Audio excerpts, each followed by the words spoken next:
Well, every week it rolls around Thursday, and that's the day for Dr. E. Christian Kopff, University of Colorado, honors program, ... and always an interesting and generally witty guest. Stay tuned, America. Next on News Talk, AM 1480 WLEA, The Newsmaker Show with Kevin Doran.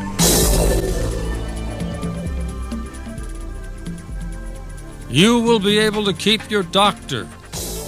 You will be able to keep your medical plan.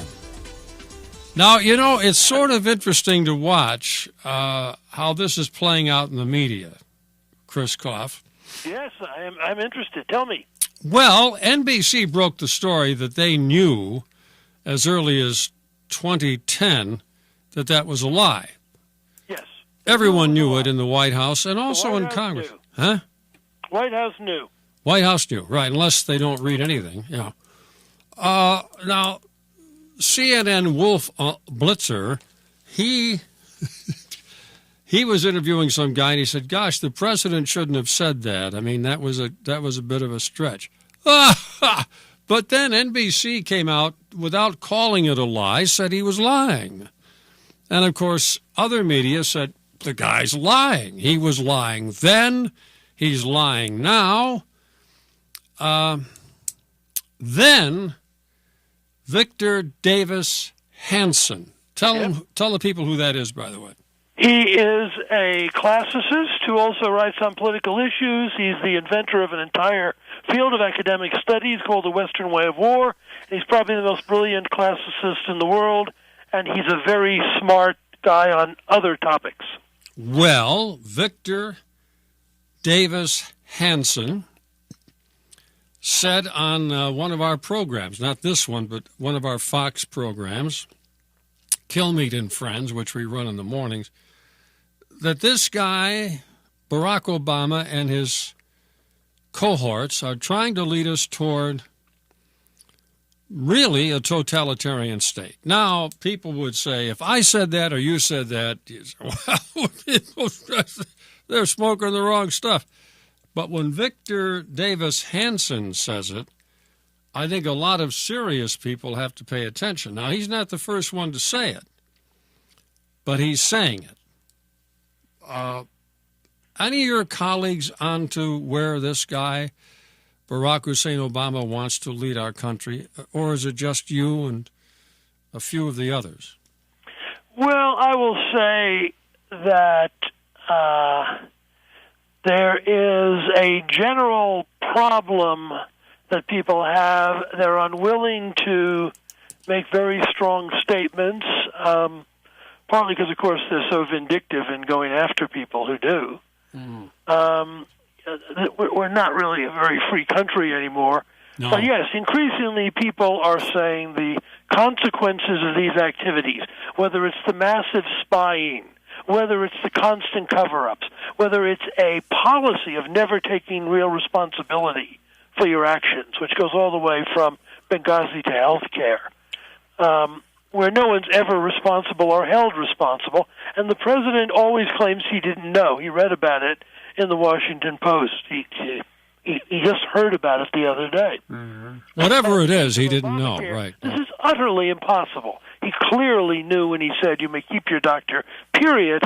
That is, Megyn Kelly put it, you may keep your doctor, asterisk. Mm-hmm. He knew. He says you can't keep your doctor. He either knew he was lying or the guy is so detached. Now, you have a choice here. I don't happen to believe he's that detached. No. But there are some now who are saying, well, you know, all he does is go to the office and get his golf clubs ready and sit around the office a while and then get out to the links as quickly as he can, doesn't pay a lot of attention or anything else. I don't know if that's true. What do you think? I think it's unlikely. This is his job. This is, as we know, the most important intellectual figure of the 20th century. Turns out to be Saul Alinsky. At least for us, he's the most important because he set the ideals that the point is to stay focused on the mission, to demonize your opponents and to repeat the same talking points over and over. Until people believe it, yeah. Until people believe it, and we know this goes back to earlier in the 20th century, the big lie theory. If you say it enough, people will start to believe it. Mm-hmm. Now, in the case of you may keep your doctor, this is getting hard to do because so many people are losing their doctors. Well, he knew that 10 to 14 million people under the individual plans were going to get shafted. He knew that. And yet he stood out there and lied about it. Now, let me ask you this. Do you think this is why they have postponed the business part? Because that's about 80%. Yes. Employer pay, yeah, even your employer. I mean, even right. universities. Yeah, I get employer insurance, and it is very comprehensive, but it's very widespread, but it's not comprehensive because there are things we don't cover. Yeah. Well, now, this time next year, after the elections again, they're very careful not to have it before the elections. Right. This time next year, we're going to find out, those of us who have employer insurance, I already know because they already took away the really great plan we had in anticipation of Obamacare. Right. So we're paying more for less now with higher deductibles here at the radio station. Interesting. But the rest of the country is going to find out how they got shafted. That will, I think, really cause problems. You know what George Will said? They'll look back upon the days of the website crash as the good old days. The glory days. Well, we only had a website to worry about. Yeah, right. Yeah. I mean, this is the real problem that is being less discussed, is that the idea of a unified healthcare system for a country as physically and ethnically diverse as the United States is impossible. There is no theoretical way to plan adequately for a people as different as we are. They're always chattering about how diverse we are, but they don't understand the consequences of that for healthcare is that we cannot have a single system, because no single system can respond to the variety of the American people ethnically, which involves their bodies, of course. That's what health is about, not to mention all the other issues of jobs, etc. That's why several people have commented the state systems are working better than the federal one. Of course, they'd have to. The lower you keep the level, the more federalism or subsidiarity you have, the better this system is going to work. Mm-hmm. And that's why the federal system can't work. There is no theoretical way for it to work. It has to screw things up and eventually collapse. Now, the guy the establishment Republicans put up last time, Mitt Romney, he came up with Romney Care first, which to me was one very good reason not to nominate the guy. How's he going to run against his own plan, you know? Yeah, exactly. But in Massachusetts now, it is so bad that they are talking now about single payer. In other words, everyone goes on Medicare, the government takes over, and Vermont will do the same. And, of course, this is where Obama has said he wants to take the country where everybody gets their medical care courtesy of Sebelius and his cronies. And the IRS and there are other wonderful groups there. Maybe we can get the FBI into it somehow. Yeah. Yes, no, they have said from the beginning this was the intent. On one of the early appearances of Obama on Jon Stewart, Stewart was banging him for not going all the way, and he said, please be patient. We're going to get where you want to go. It's just going to take time, and you have to be patient. Mm-hmm. I don't see how he could have been any clearer than that he knew that his system was unsustainable, and they would have to go either back to the old system or forward to complete government control over health care. Well, now we have this interesting poll. I don't know how long people will feel this way. They were kind of ticked off about the government shutdown. Why, I don't know. I have no idea. Nobody suffered from it. No. People who wanted to go to a state park, and even then, just drive in for crying out loud. Well, and not only that, but if you talk to some of the people who worked in Washington, as they did, they got off the subways going back to work, and they said, wow, geez, it was great. We had a little break, got paid for it.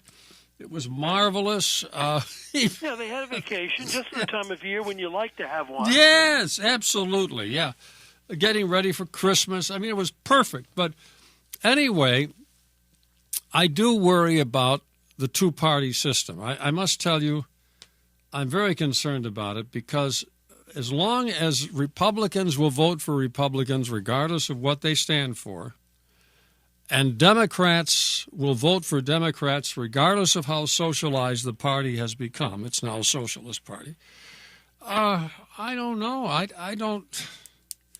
And I realize most people are independent now. There are more independents than there are Democrats, more independents than there are Republicans. It's about an equal split, isn't it? 3-3-3? It's just about, yes. Yeah, with moving back and forth. Yeah. So I'm not optimistic. Of course, I never am optimistic. But you always manage to see a silver lining. So tell me, is there a way to stop this march into oblivion that we're going, into poverty for everyone, not just the poor, everybody? It'll be like a communist country where everybody is poor, and except the leaders. They manage to keep their mansions. In our case, Soros will still be very rich, but he'll control the government and so forth. The ex-president will always be, very rich. The politicians will be very rich because they don't come under Obamacare. But the rest of us will just get poorer and poorer in a country that ought to be very prosperous. Tell me I'm wrong. Unfortunately, our Lord should have said, "The rich you will have always with you." Yes, right. And you can always tax them, stick it right to them. Well, they find a way, don't they? I mean, of course, what he said, quoting Moses, was, "The poor ye have always with you." And it's true that there's always going to be poor people. But there's also apparently going to be that the problem for a free society is maintaining the middle class. Yeah. And this is something, by the way, that Victor Davis Hanson has written about as an academic scholar, that free societies have a large middle class, preternaturally large. Most societies do not, and they are some other form of government, monarchy, oligarchy, etc. Free institutions involve a large and healthy middle class. That's Athens in the classical period. That's Rome in the Roman Republic. That is America throughout most of its history. And so the destruction of the middle class is the primary aim, because that is the real problem with this country as far as, Obama and his handlers are concerned, is the middle class. Mm-hmm. And the preservation of the middle class, even if it involved suffering by the rich, as tragic as that would be, and, by the poor, we need the middle class. I don't mean any individual person. We need most of the country to be middle. That's the only way you can have free institutions. Otherwise, you spend all your time either trying to get food if you're poor or trying to get even richer if you're rich. And he keeps talking, and the Democrats keep talking about we must save the middle class, when in fact they're doing just the opposite, are they not? That's you see. When you read their lips, you listen to what they say, and then you put "not" at the end of the sentence. And if you go through Obama's entire writings, you can keep your health care plan, period. Not, exclamation point. We're here, the Democratic Party is here to defend the middle class, period. Not with an exclamation point. Wow. You simply go through everything they say, and of course your wonderful Senator Schumer is almost the model. Chucky. There should be a statue of him. Yeah, Chucky. Yeah. Now, every word he says is a lie, including and the. Listen, on that happy break, you're ticking off the Democrats. On that happy note, we'll take a break. We'll be back with Dr. Kopff. The rich you will have always with you. All right, stay tuned, folks. Dr. E. Christian Kopff, University of Colorado, our guest today. He's already made me laugh a couple times. The rich you will have always with you. Yes, that's true. It's like my famous headline. David Rockefeller's yacht is leaking. Does anyone care? Yeah, right. Unnecessary people. They inherited all their wealth, and they've just done bad things with it. Another guy doing a lot of bad things with his wealth is Melinda. and what's his name? What's Gates' first name? Bill Gates, isn't Bill it? Gates. Bill and Melinda. Gates. Yeah, Bill and Melinda Gates, right. They're behind Common Core curriculum. They're the ones funding it, and that's at least the people are having an uproar over that. It is interesting that this is why you need a middle class. It's intelligent, thoughtful middle class people who care about their kids who are creating the fuss on this. That's why we must get rid of them, right, at all costs. That's exactly right, because all they do is mess things up, and the usual response is shut up. Yeah. There's Or never bigot. a response to what they're saying, to the objections they're making. Yeah. And that includes, by the way, a lot of middle-class teachers who also were bothered by Common Core. Usually they follow their labor union. But in this case, they're saying, wait a second, this is not going to be good for students. It's not going to be good for teachers. Where's the win-win here? This is lose-lose. Yeah, listen, even here in New York, I have now come to realize that places like the Dakotas and Arizona and Texas are, I'm not going to use the word progressive, they are the advanced states. Places like New York and Pennsylvania, New Jersey, they are the unadvanced states. Massachusetts, they're the ones that are killing their people with taxes. Yeah, and driving them out. Yeah, right, driving them out. And driving them out to Texas. To the other parts of the Union that make sense. Now, you told me before we went on the air that you were studying some of the inventions of the 20th century. Was that it? And the trouble is here, we're down to about a minute and a half. Can you do it in a minute and a half? Sure. The Atlantic has a cover story on the 50 greatest technological breakthroughs in human history. And the interesting thing is, it ends on a very happy note, that none of them come after the middle of the 20th century. There's things from the fourth millennium to the middle of the 20th century. And then they stop. And, of course, usually in things like movies and stuff, when you say the greatest movies, you keep putting in too many recent ones because you remember them. This is the reverse. We can't, obviously, the inventions we have, we've been improving fantastically over the past 80 years, 60 years.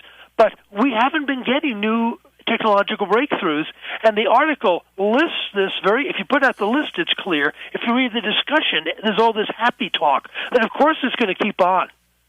And the greatest thing is that the last comment made is a scientist that says, what would be the greatest thing we could do technologically? And the guy says, get back to sailing boats. The sail is the first technological invention in time, 4th millennium BC. And his idea of the greatest, I agree with him, by the way, he's right. The greatest breakthrough we could make nowadays is to start using things we invented in the 4th millennium instead of wasting our time on video games and all this other stuff. Good points. Good points. They have Common Core in Colorado? They are sneaking it through bit by bit here. The Democrats so control the legislature, there hasn't been much debate. Well, the people will have an uprising once they realize how bad it is. Yeah, but New York's been pretty good. North Carolina's been great. Texas is always great, of course. Yeah. Well, New York, we've got it, but the people are not happy with it, and politicians are beginning to react. Well, listen, our time is gone. Dr. E. Christian Kopff, University of Colorado. Another wide-eyed radical like your host here. The trouble is, and I do mean the trouble, the sad part is we're right. We're right about where this man wants to go. I wish it weren't true, but we're right. I wish we were wrong. That's right. I really do wish we were wrong. Yeah. Thank you so much, Chris. Great to talk to you, Kevin.